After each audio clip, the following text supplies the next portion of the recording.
Halo, selamat pagi anak yang ada di rumah. Kita ketemu pembelajaran daring muatan pelajaran bahasa Indonesia dengan materi pokok menjelaskan teks fiksi beserta unsur-unsur pembentuknya.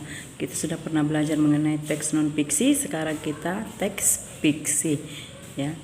Nah, sebelum belajar ingat kamu harus berdoa dan semoga tetap dalam keadaan sehat. Terima kasih.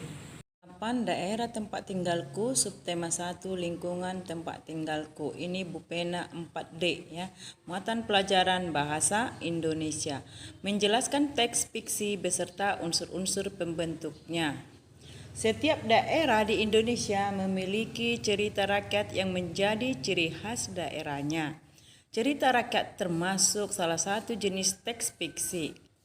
Teks fiksi adalah teks berisi rekaan atau khayalan yang tidak berdasarkan kenyataan.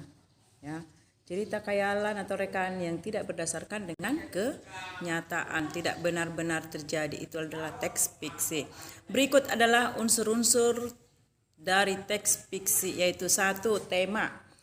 Tema itu adalah dasar cerita atau sesuatu yang menjadi pokok terbentuknya suatu cerita. 2. Tokoh. Tokoh adalah pelaku cerita atau sesuatu yang mengalami peristiwa di dalam cerita.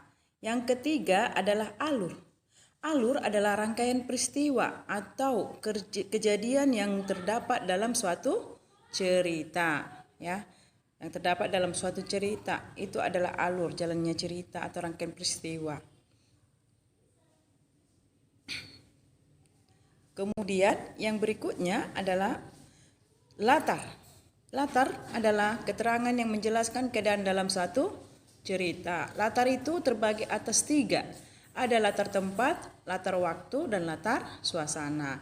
Yaitu mengenai keterangan tempatnya di mana, keterangan waktunya kapan terjadi, dan suasananya bagaimana di dalam cerita tersebut.